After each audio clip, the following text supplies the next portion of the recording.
Mm-hmm.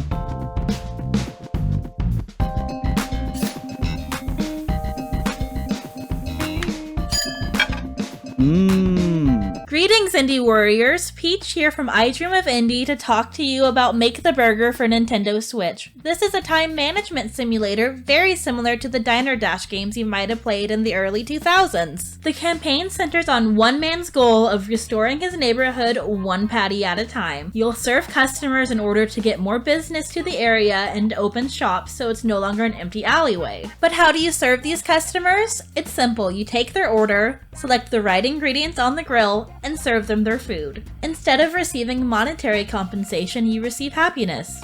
Well, you receive happiness if you get the order right. You get it wrong, you lose happiness. The lack of financial compensation isn't a problem though, as you use this happiness to buy ingredients and tables. Not all customers are created equal though, as some customers give and take more happiness than others. In particular, the zombies give and take way more happiness than everyone else. That's right, you're not just serving vegetarian and meat patties, you're also serving human flesh and blood. The zombies were such a pleasant surprise, they put a huge smile on my face the first time I ran into them. The game has stunning pixel art that admittedly looks better in handheld mode. There's only a handful of customer designs though, so it kind of feels like you have a lot of regulars very quickly. That didn't bother me, but the animation of the hand grabbing the burger did make my stomach turn. The gameplay loop is easy and addicting. There were times that I'd get a game over from losing all the happiness, only to immediately restart my game. I do have one major complaint in the fact that there's a huge difficulty spike that comes out of nowhere. A little after day 20, customers start coming in so fast that I was unable to keep up with them. I tried everything that I could think of, from reducing the amount of ingredients I bought to keep my happiness above 60 to only having one table, but it just wasn't enough. I hated hitting a wall with this game, especially considering I was having such a great time. This didn't ruin my experience, but it definitely put an endpoint to the amount of time I could spend with the game. Here's the thing though, no matter how fun a game is, no matter how great the gameplay is, controls are still very important to a game. And controls are where this game falls flat. There'd be times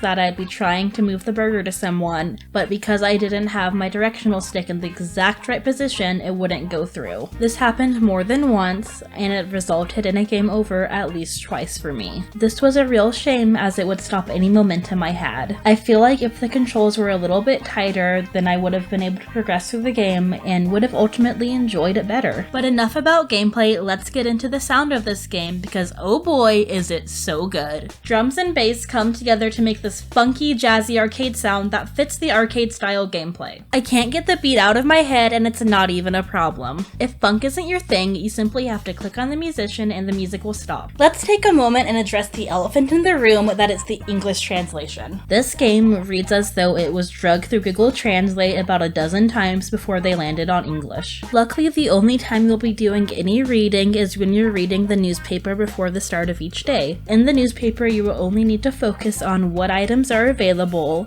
and what the weather is going to be like. If the weather is rainy, you'll have less customers, which means less chances for happiness, but it also means a slower day. The only other weather there is sunny, which is the default for most days. Overall, I enjoyed my time with Make the Burger. I loved Diner Dash when I was a kid, and I loved this game. I wish the controls were tighter, and I wish that the English translation was a little bit better. With a funky fresh soundtrack and a $3.99 price tag, this is a game that I think is worth trying, even if it's not going to be your game of the year.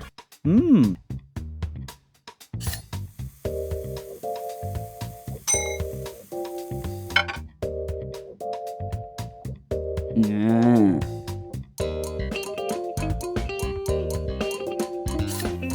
Are you gonna try this game out? Let me know in the comments below. Thank you so much for watching, and a special thank you to our indie warriors: Bill T, Christian Cruz, Kevilo, Mitchell Hall, Chris Jackson, Nathan Moore, Adriana Amato, CJR, C Coil, Skepticism Haley, Julian Colbus, Jen Rose, Jesse, CPM, Bunny, JRS8, Raylan, Markument, Dave Hart, Peekaboo, and Lex Noyle. If you want to learn more about how to become an indie warrior or just learn about I Dream of Indie, check out the description box below.